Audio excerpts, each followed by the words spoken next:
What's up, guys? I am here and we are live.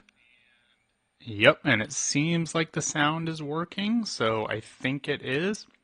If you are out there, thank you for joining. Um, we will give just a few minutes for people to come in. I know this was kind of a impromptu stream, but that's kind of what I do because that's just kind of what I do. Um, with that being said, we do have a stream schedule, a stream calendar coming out for next month. I'll give you all a little sneak peek on that in a little bit. But that's not really what this live stream is about. This is about what's new in the collection for July.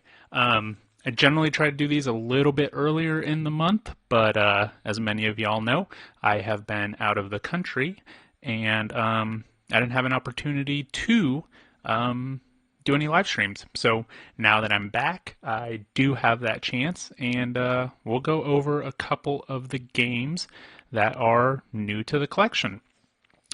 With that being said, there's not a ton of new games in the collection, just because just haven't gotten a lot. I mean, there are some good ones, but not a ton. Let me see. Welcome. Thank you, Ken. Thanks for being here. I don't see the chat on the screen. Oh, there it is. It's very small up in the top corner. Let me see if I can make that a little bit bigger. Thanks for being here, Ken. Do you work on, I'm going to assume it's Tuesday morning over there for you. Do you work these days? I know that Fridays or your Saturday mornings have been a little bit harder to join in. Very glad to be back. Excited to get stuff going again. Not excited to go back to work. I go back on Wednesday. So my summer break is almost over, but I can't complain because I actually get a summer break. So, yeah. So let's see. My work changed. Sometimes I miss the Friday night. Yeah, I realize that. Let's go ahead and start getting into a couple of things that are new to the collection. Ooh, Michael, you got some new ones coming in tomorrow. What do you got coming in? Hope it's something good. I will say, a lot of the games, I say a lot. Three of the 1, 2, 3, 4, 5, 6, 7, 8. Three of the 8 that we have are kids games because my daughter's birthday was this month and I bought her some kid games and some people bought some games. So those will be kind of thrown in. First one that we have here is Spot It, Disney Princess. Let me tell you something.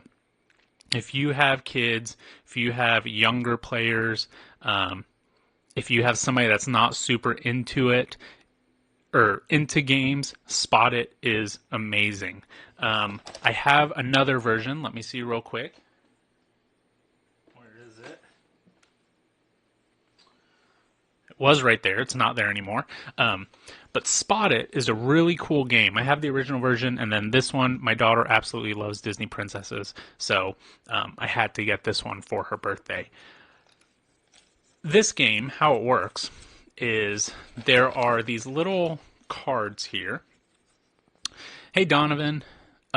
We will not be at Gen Con, unfortunately. Like I mentioned just a couple minutes ago, I'm a school teacher. I go back to work on Wednesday, so I can't make it down there. And then Devin, his work schedule's crazy, and he won't be able to make it. Are you going to be going? I would love to go sometime. And Michael, I've heard of Life of the Amazonia, haven't really looked into it. But going back here to Spot It, it's got these cards, and each card has different images on it. So again, this is Disney princesses, so it's all the princesses. And so what happens is all the players get a card, and then there's a card in the center. And so what you'll do is you'll look at your card, and then you're going to try to find the matching image that's on another card. I don't know how they do this, but there's always one matching image on every card. Hey, Ian. So, for example, like this one right here, you can see there's a Tiana right here, and there's a matching Tiana right here. On this one, let's see, what do we have? Oh, there's a Cinderella here, and then a matching Cinderella here. So whoever is the first person to find their match, they will get that card from the middle, and then another card goes out into the middle. So it's kind of just a matching game, a quickness game, trying to figure out who has what. It's a ton of fun. I absolutely love it. My daughter is actually very good at this game and can find the matches before I do. So really great game. And they've got tons of versions. So they have the original one, which is just kind of random shapes and different images, Disney princesses, a bunch of other TV shows. So there's a lot of different stuff on there. This is also on BGA, and it plays pretty well on there too. So that is the first game that we have there. The guys are here. Yes, everyone is here for our stream. We appreciate it. Let's see what else. Not a new game, but the first insert that I've ever gotten. And this is a folded space insert, and I got it for a Feast for Odin. As you guys know, we love a Feast for Odin. It doesn't have the worst organizers in it, but they're not the best either. So we actually got this folded space insert for a Feast for Odin. And I think it actually does a really good job at organizing the game. So let me see if I can pull it out. I meant to do this beforehand, but it's a big one. So give me 1 second, and then I will show you guys what it looks like.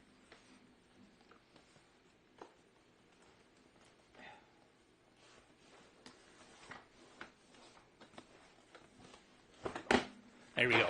So Feast for Odin is a beefy game. And the insert, what it does is it just allows you to put the components in there and then you can use them for the game. Obviously, that's what an insert does. But it looks like this, right? So you have your inserts for your coins here. Oops, drop some. You have your inserts for your people, your colored meeples, one for each of them, right? So that's all in there. You have your inserts for the cards. You are absolutely right, Michael. I do not miss that mini game. This part actually solves a lot of the reason why I can get this game to the table. So there's the cards there.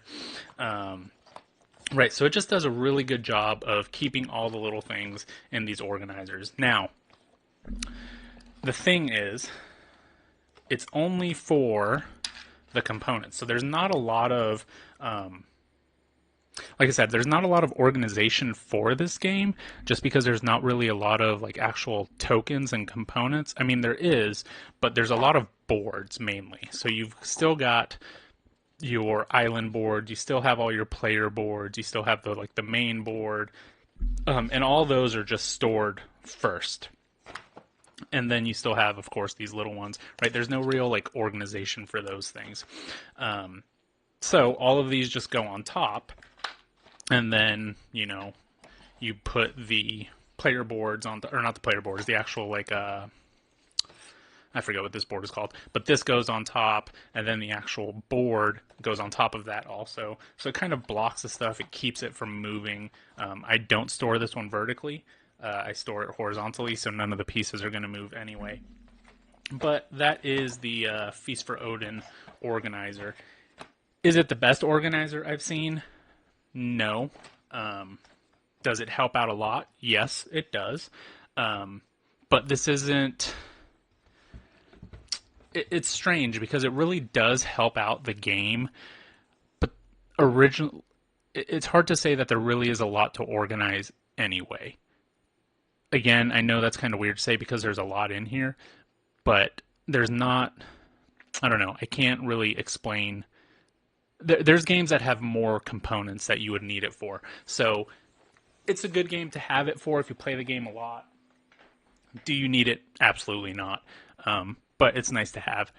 On the other hand, Devin got an organizer for Barcelona. That game has tons of components in it. And actually the insert that he got is a full color one. So it looks really nice. And those organizer trays are actually really functional during the gameplay as well. So that is a game that definitely needs it.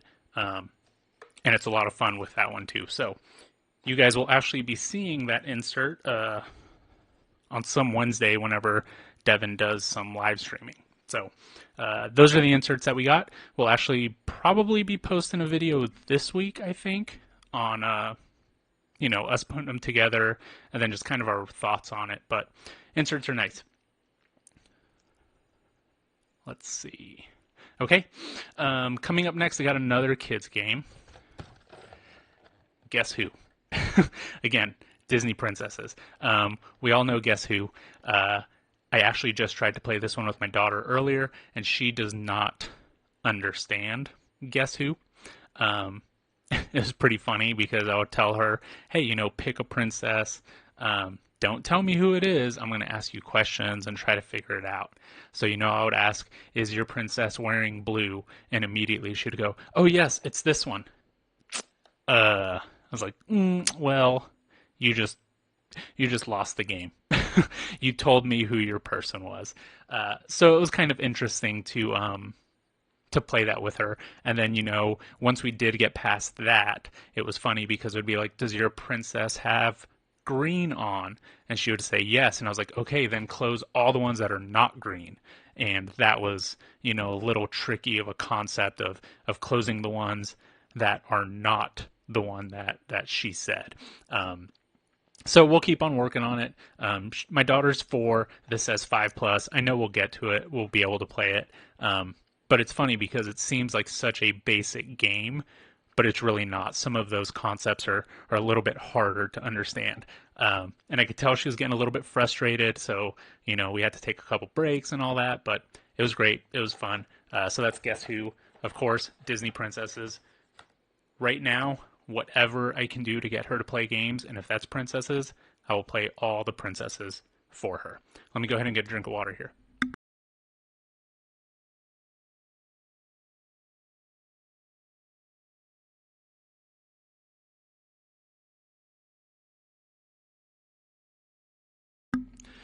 I agree, Michael. I think Guess Who is a great game.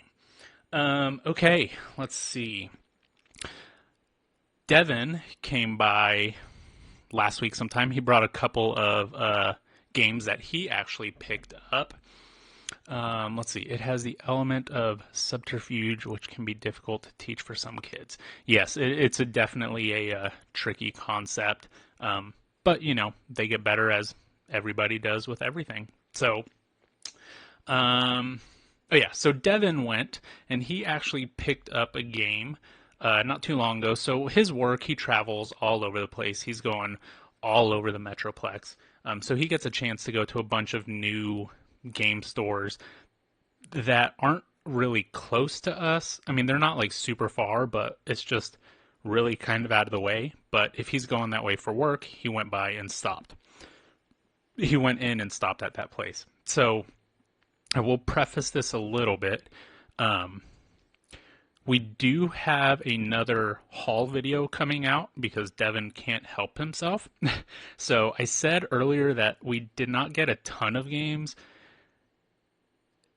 In reality, we did. It's just in a giant haul, and that's going to be a different video. These are just kind of the one-off games that we picked up here and there. So this is one of the ones that he picked up, and it's one that I've seen quite a bit about, and that's Newton. What does it say? Newton the Great Discoveries. I've seen this game a ton. I know it's a Luciani game, so that's going to be a game that Devin, he already destroys me at everything, but it's a game that he's going to absolutely destroy me at while I look at a boring beige board. But that's okay. This is a game that I saw a long time ago. Honestly, I thought it was a, what is the company? I thought it was a Genius Games game because I assumed Newton, you'd be doing something with, with his theories or whatever. And you still might be doing that, but I don't know like how actual educational it is, like the Genius Games. Let's go ahead and open this. He won't get mad at me. I don't know if you can see this. It says $60 on there. Devin actually got this, I want to say, for half off at this store. I think it was like a clearance section or something. So he ended up picking up Newton. But yeah, let's open it up. Let's see what's in here.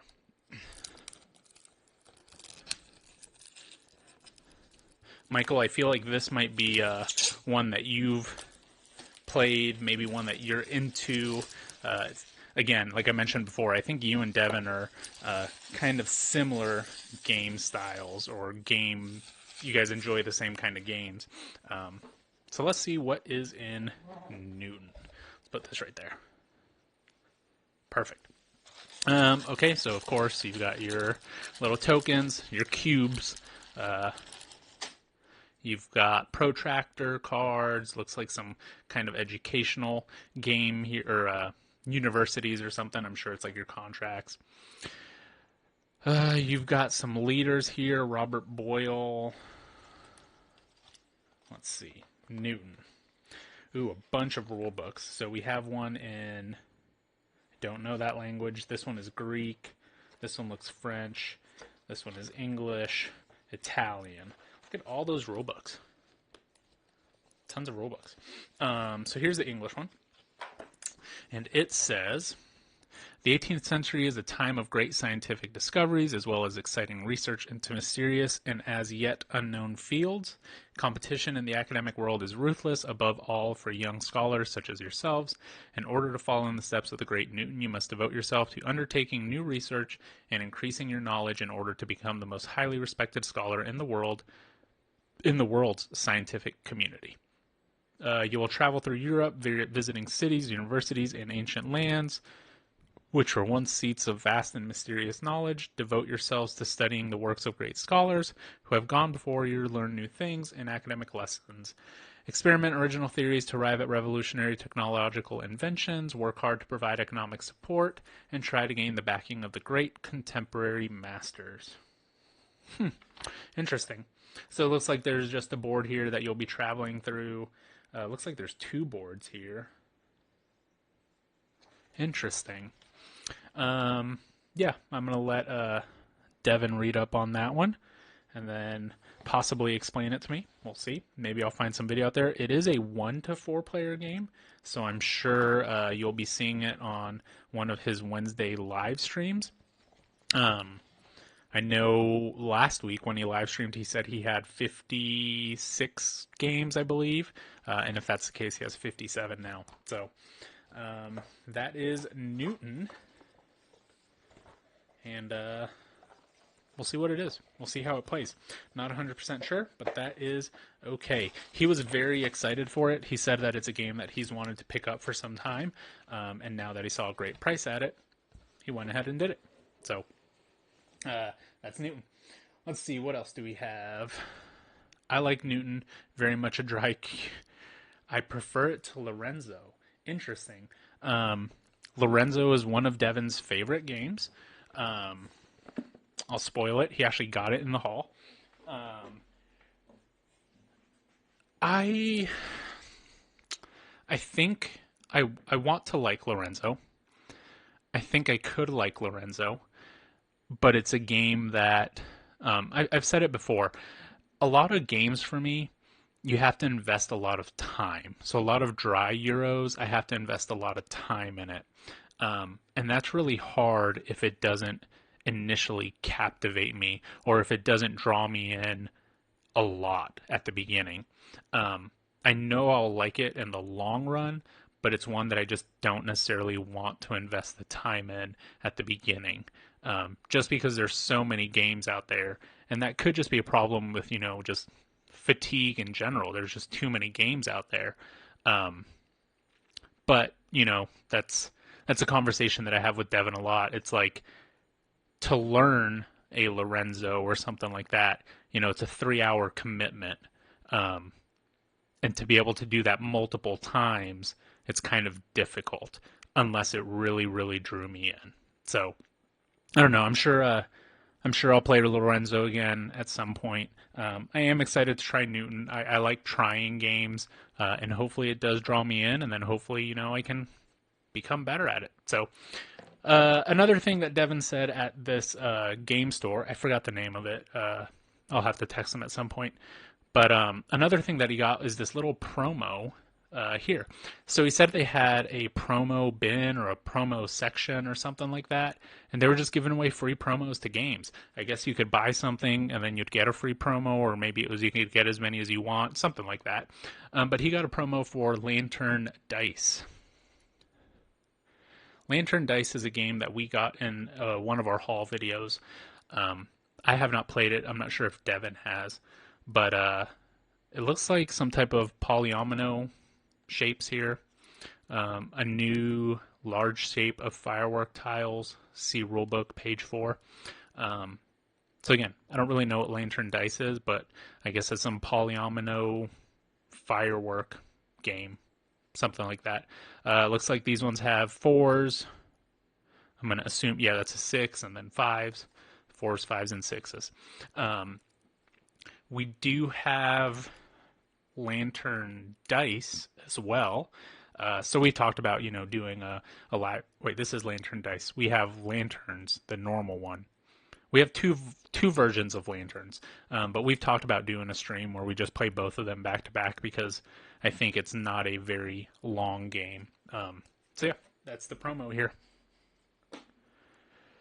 Let's see. Totally understand. I find dudes on a map area control games hard to. Yeah. I agree. It's just hard to put in the time. So, and then going to your area control, I mainly play with Devin, so it's just 2 of us. And generally, area control games aren't the best at 2. Makes sense. So those are a little bit harder to get to the table. Up next, Throw Burrito. Very silly game. It's just one to kind of have in the collection. Who made this? Exploding Kittens. They reached out. They sent it to us. They actually sent us another game, but I left it at Devin's. I think it's Really Loud Librarians. This might get played a couple times. It's not a game that we're going to gravitate to, obviously. Maybe when our kids get older, just a little party game for us to play. But yeah, Throw Burrito. You have cards. And these cards, you're just trying to find matches, collect points. Then there's these cards that say like Burrito War, and you throw them at each other, and just silly. It's like a silly dexterity party game. But yeah, that's Throw Burrito. Not too much to talk about with that one. Let's see. We've got 3 more here, and actually, technically 4. Sort of 4. But, yeah, let's see. This next one is another kid game. This one is my first Castle Panic. This is probably my favorite kid game that I have played so far. This is a kid's version of Castle Panic. And Castle Panic is a cooperative tower defense game where there are these orcs and goblins and stuff that are coming to attack your castle, and you are trying to defend it by killing them. So this is the My First version of that, kind of like the My First Ticket to Ride or My Little Everdale. It's just a not dumbed down, but simplified version of those games. So this one is really great. I've been really trying to get Lola into fantasy stuff. So a lot of the stuff that we're watching has, orcs and ogres and all that kind of stuff. So, we started with Shrek, trying to go into that fantastical world. And now we're watching this cartoon. It's called The Princess Knight. And there's orcs and all that kind of stuff in it. And she's really kind of getting into that. So it's fun. Let's see, my friend has the outdoor edition of Throw Burrito. That is gigantic. That is gigantic. Hopefully they're just as soft as these burritos. But yeah, so I'm just trying to get her into that fantasy world so that eventually she kind of, maybe plays with me in my fantastical world. But this is the rules. 1 page. Super simple. This is the board, right? So here is the start. Should be like this. Here's the start. And then over here is your castle. So you have your castle and your wall. So your castle goes behind the wall just like that on that spot on the board. And over here you have these different goblins that come out, and on every turn they advance, eventually trying to make it to the wall, and then eventually trying to destroy your castle. So on your turn, what you do is, let me get all these goblins and stuff out. You have a hand of cards, and these cards are just, different things. So you've got this little girl here who's got a lasso, and she has the green circle. You have this one that has all the different colored circles.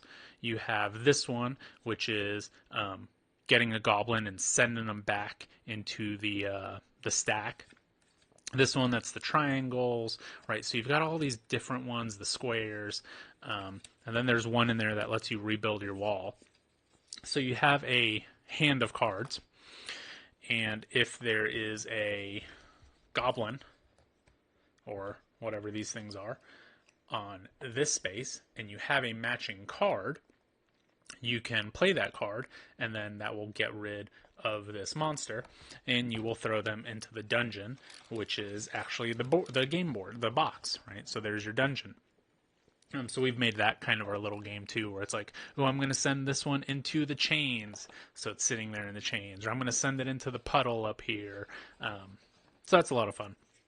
And what I really like about it is the actions are, you can play a card from your hand, or you can ask for help. So if you have nothing to play, but you see that the parent, you're most likely going to be playing this, with your kids or somebody that you know, but the adult has something that they can use, they can ask you, can I please use your card or whatever. So, that way it's a little bit nice to do that. And of course you're going to guide them a little bit, but I think it kind of avoids that, hey, let me do this for you, because they're actually asking for it. So that's really cool. I really like that. There's a couple special goblins in here. So you have like the star ones there. Those are the starting ones. You have, let me see.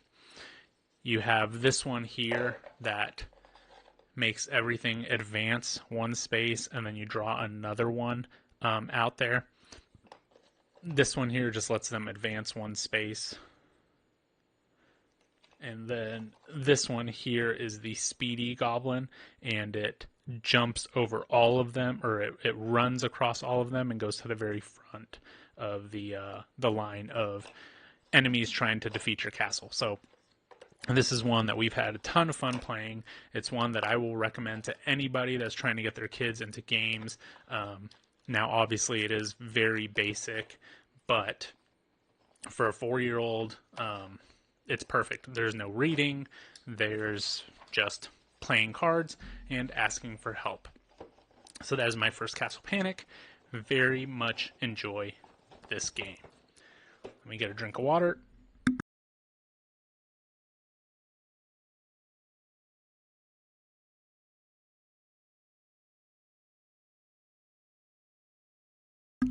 All right, and I am back. So now the last 2 games here, 3 games we'll call it, these are the ones that I am the most excited for. Very, very excited for these. The first one, I actually bought on Prime Day. Favorite publisher. It's a Garfield game. It is a Garfield expansion, and it is Circadian's First Light Specialist. Very, very excited for this one. Now, I said that there's 3 games technically. Devin also picked up the base game because I have a copy of it. He does not, but he found it on sale for super cheap, so he bought the base game as well. Hold on.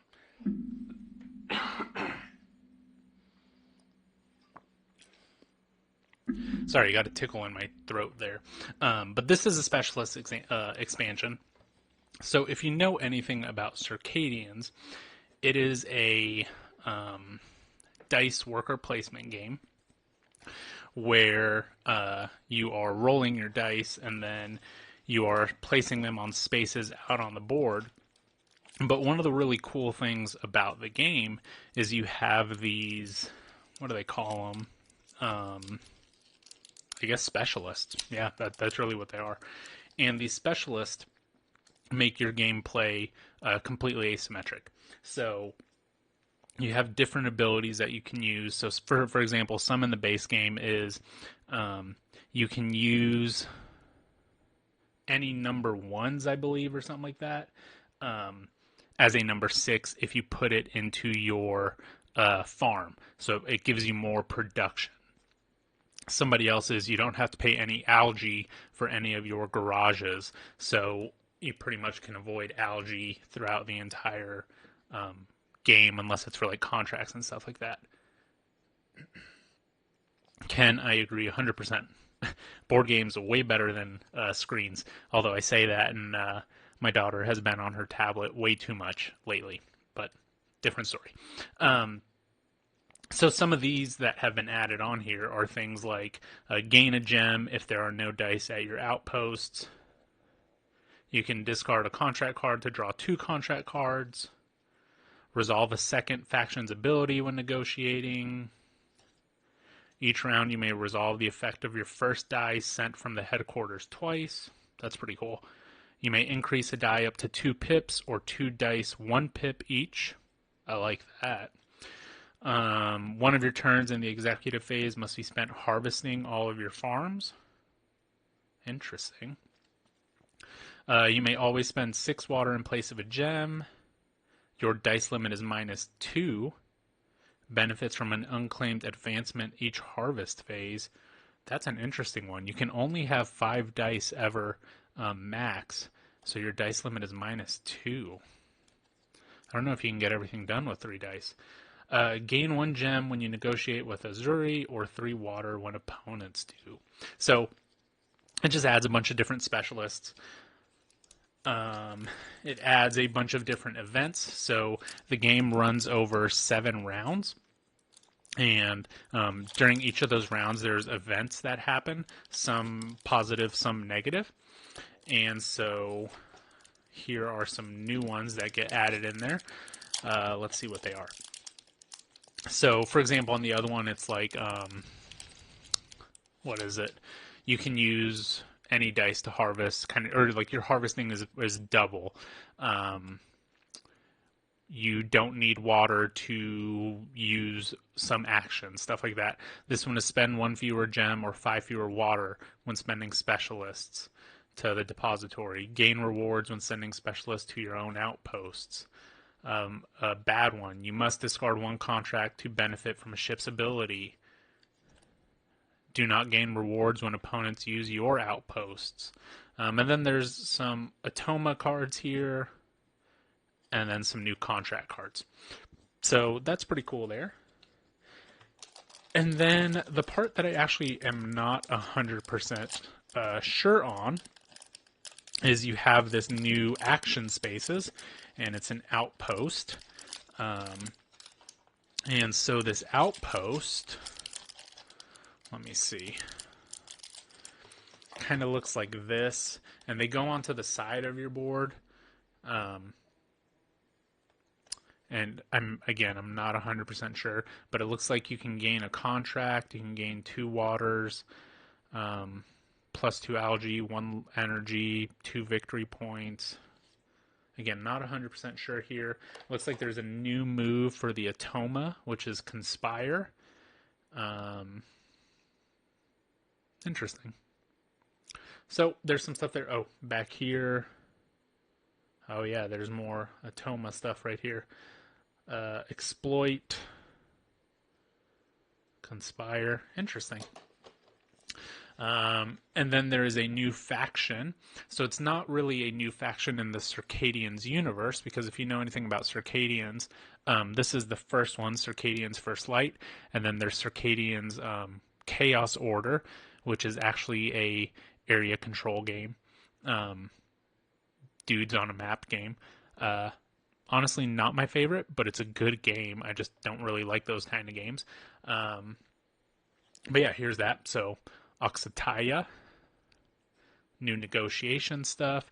On the main one, on the original game, you cannot negotiate with water, so it looks like they added that on here.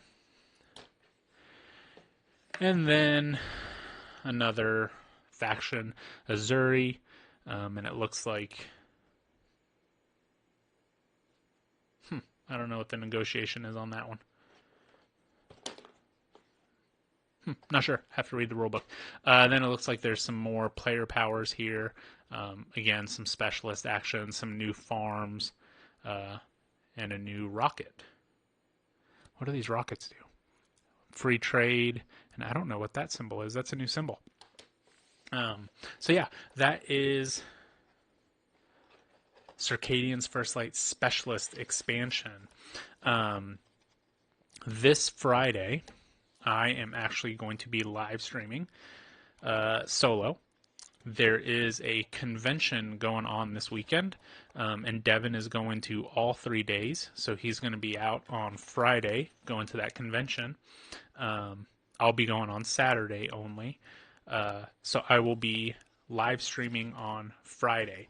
Now, I had planned on doing Circadian's First Light solo. Not 100% sure if I'm going to do the specialist expansion on there yet. I think this might be a game that Devin and I live stream with the expansion at some point. But I'm definitely going to do Circadian's First Light, just not 100% sure if I'm going to play with the expansion yet. It all depends on if I can read a rulebook with the amount of stuff that I have going on before starting work again. So that's probably the one that I'm the most excited about. And then finally, the last one, a gigantic game, an Age Contrived. Now, I have heard a lot about this game. Don't know much about this game.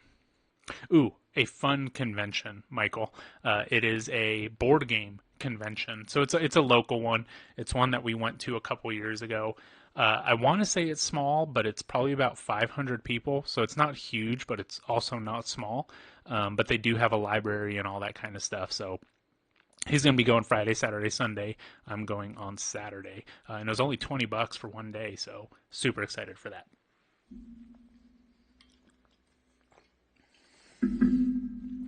All right, so an Age Contrived. This is published by Bellows Intent, and they actually sent us this game. So this is a review copy of the game. We're going to open it up here. Don't know much about it. So this is the core edition. It says, the gods have ruled over Eldranir for 1,000 years, never revealing that they are only as powerful as the mortals believe they are. Fed up with their dependence on desperate and unstable mortal clans, the Pantheon conspires to engineer an enduring mortal civilization and secure their dominion over it. How will you win enough mortal belief to lead the Pantheon in the age to come?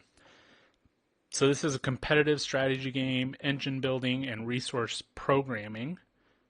Complete the secure mortal belief with your rival gods in the Eldranic Pantheon as you engineer the formation of a civilization. Let's see what's in here. This box is heavy. This is a solid box. Pretty sweet artwork. I think it looks pretty cool. I think this is actually one that I might take to the convention on Saturday to get a gameplay in of it, because ooh, this is the metal one. Cool. Yeah, I might take this just to kind of maybe play with more people than just Devin and I, but also just see how it plays. So this is sweet. There's a okay. So first of all, there's this nice little insert, right? Obviously, there's nothing in there. I'll put stuff in there in a second. And then there's some minis. Let's see what these minis are. This plays 1 to 5 people, 12 plus, 90 minutes to an hour 20. Let's look at these minis. So first up, we have this dragon guarding this shield. That looks really cool. I like that. We have what looks to be a crow with a giant sword, I think. Some type of bird.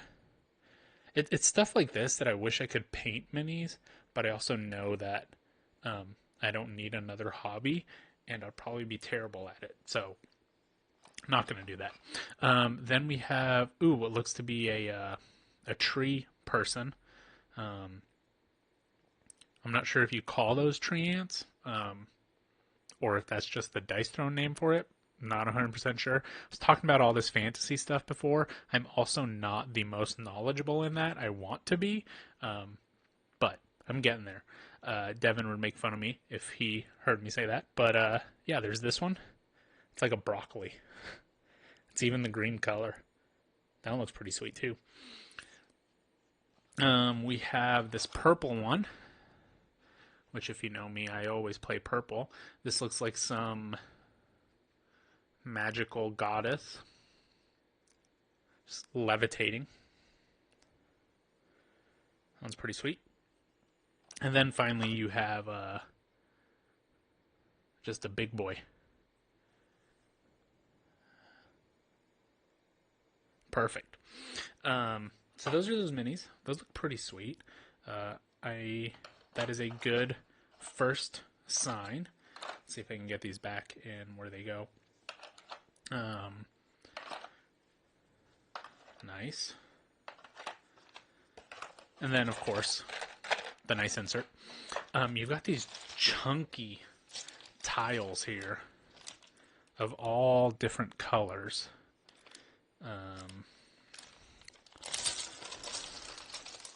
Kind of like your Azul tiles. That's pretty much exactly what they are here. Different colors. So you've got like a teal kind of color, a purplish. They look kind of pale on my screen. A blue, black, and then this kind of gold color here.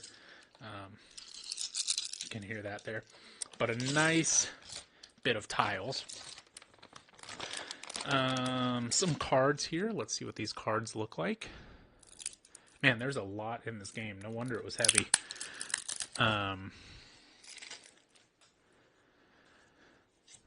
I can't tell you what these are. Also, these words are things that I'm unsure of. Aurion, I would love it if Devin were here pronouncing this. Freyeth, Ignatus, Ruzna. Oh, these are the people. Okay. So these are your characters. That makes sense. And then it looks like maybe some references, some player aids. Let's see. Looks something like this. Probably some player aids, references.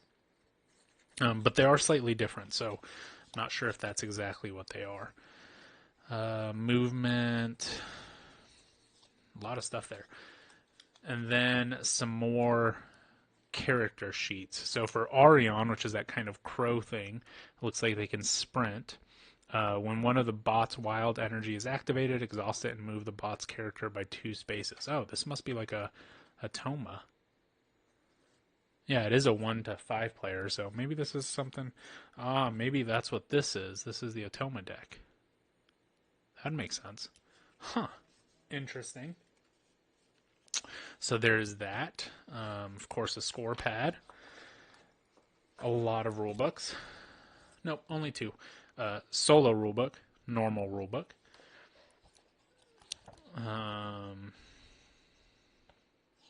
That is definitely the bot cards that we were looking at. So gameplay, the game follows the rules of the core. You and the bot take in alternating turns until the last momentum is fully constructed. Your turns are carried out as normal. That's pretty cool. And then the rule book, which is, y'all ready? This is a thick one. Where 35 pages long. It's a lot. Spirit of the game. An age contrived is a game about competing to become the most powerful god, but also about collaborating to ensure the stability of the pantheon as a whole for the age to come. With that in mind, interactions between players are intended to be positive rather than cutthroat. To get the most fun out of the game without causing undue frustration, we have a few tips based on how we like to play. I like that. A lot of positive player interaction. That is good. There's a picture of the tree guy.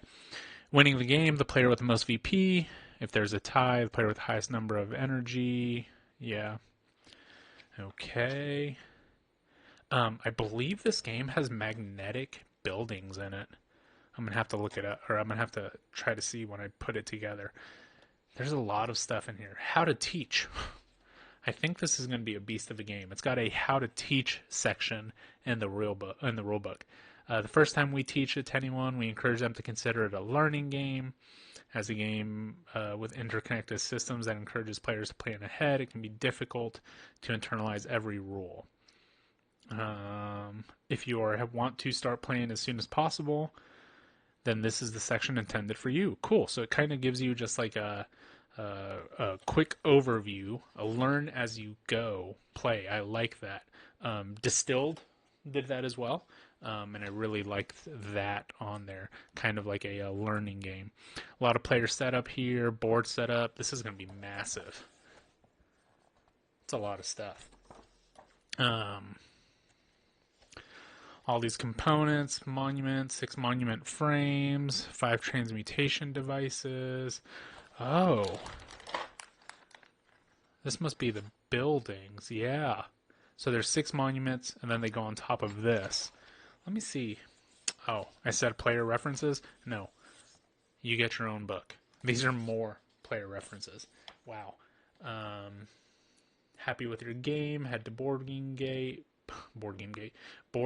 Geek. Did you know new games? Yep. Little stickers. Can't lose that. Player boards. Wow. This is making me a little bit more excited to play this one. Okay, let's see if we can. What is this giant thing? Just a player board, I guess. Let's look at this gigantic board.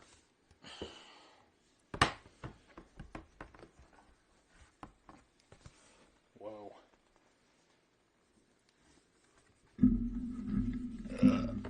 Struggling. There we go. That's huge.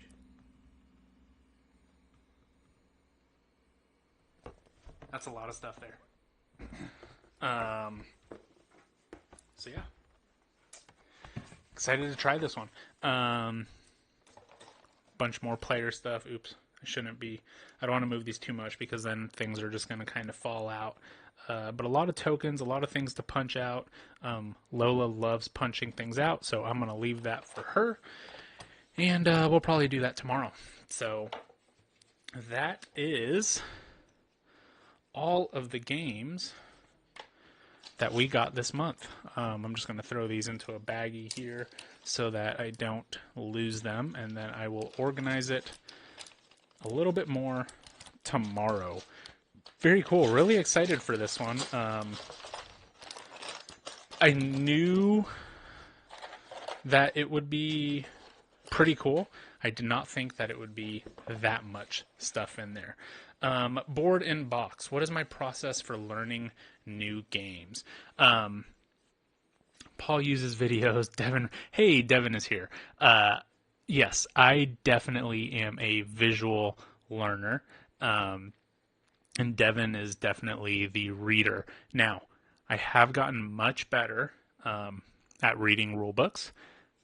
35 pages in this one, probably not going to read all of it. It's going to be on Devin. But I will usually find a video. Before You Play is great. John Gets Games is great. Of course, Watch It Played. But usually I'll watch the video and then I will read the rule book, kind of skim it over. I need to definitely visualize or see what's going on. I have a really hard time just visualizing from text. So if I see it being played first, then it's a lot easier for me to understand it. So that is my way of learning the game. Now, Devin, he can learn a game by listening to a video and not watching it, which to me is crazy. So, yeah, he did that for, I think, Great Western Trail. He was like, yeah, I was out running just listening to it, and I know how to play it. I was like, that makes no sense to me. Don't know how you did that, but he did that. But yeah, that is it for what is new to the collection. I used to read rule books more. Now I learn on videos. Yeah, I think videos are the best way to go. Now, unfortunately, for a game like this, it's harder to come by videos because it's, a Kickstarter game or whatever.